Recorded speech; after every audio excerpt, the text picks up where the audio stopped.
السلام عليكم ورحمة الله وبركاته.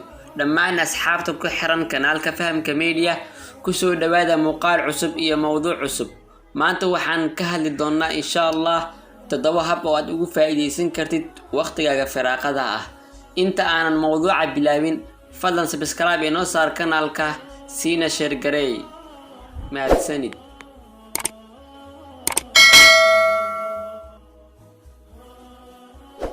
dadka badankoodu waxay haystaan waqti badan oo firaaqo ah kuwaasoo waqtigooda badanaa ku qaata daawashada telefishinka ama hurdo ama internetka.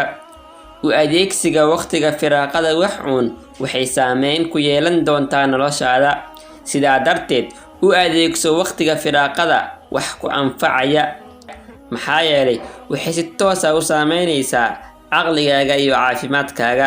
daraasad la sameeyay ayaa waxaa lagu ogaaday in boqolkiiba 95 dadka ku qaataan waqtigooda firaaqada madadaalada iyo wax aan faa'iido u ahayn, iyadoo inta kale soo hartay waqtigooda ku qaataan waxbarashada iyo wax ayaga anfacaya, ha ahaato jimicsiga iyo wax aqrinta say u gaaraan higsigooda.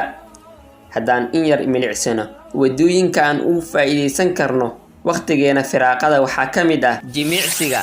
inta aad guriga fadhin lahayd adigoo waxba qabanin waxaad samayn kartaa jirdhiska iyo jimicsiga. dooro jimicsigaad adigu jeceshahay, bilow jimicsiga oo sameey muddo dhan 45 ilaa 50 daqiiqo maalinkii. jimicsiga kuma eka keliya inaad jidhkaaga caafimaadkiisa ku dadaashid, balse waxaad dareemaysaa nasasho wanaagsan iyo raaxo. sidaa darteed ku dadaal jimicsiga. waxaad samayn kartaa socodka, orodka, dabaasha, tenniska iyo kuwo kale oo badan.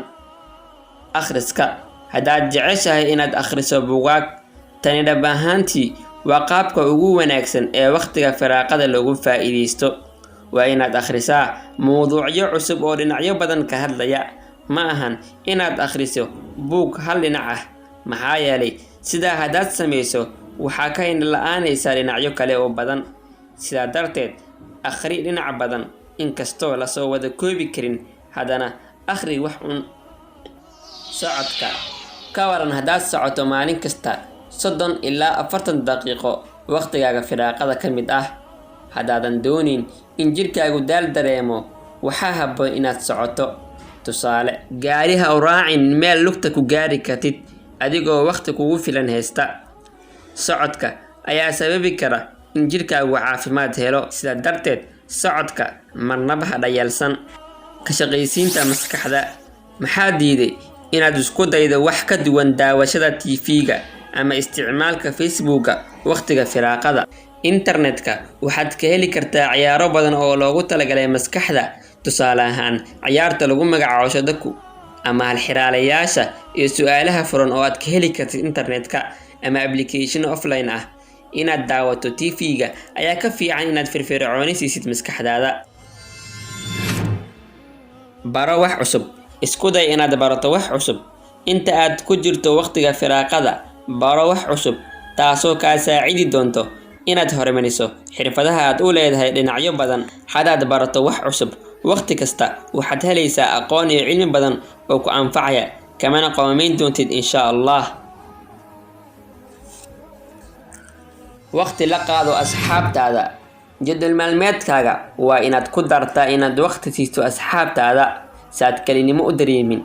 daraasado la sameeyay ayaa waxaa lagu ogaaday in dadka waqtiga ugu badan ay faraxsan yihiin ay tahay waqtiga ay la joogaan asxaabtooda. sidaa darteed asxaabtaada waqti si aanan kelinimo u dareemin iyo caajis.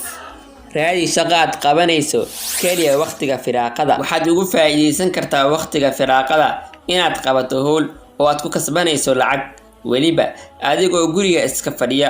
oo waxaad samayn kartaa inaad macallin noqoto ama aad wax naqshadayso. waa haddii ay xirfadaadu tahay design-ka. haddaadan xirfadaadu ahayn waxaad awoodi kartaa inaad barato kadibna aad ku shaqaysato. inta aad sariirta dul fadhin lahayd kasbo maal oo shaqayso. 6 qodob kaliya ma ahan hababka loogu faa'iideysto waqtiga, balse kuwan ayaa ugu caansan uguna waaweyn. intaas ayaan kusoo gabagabeynayaa mowduucani. haddaad muuqaalka iyo mowduucaba ka heshay sii share garay si saaxiibadaada u faa'iideystaan.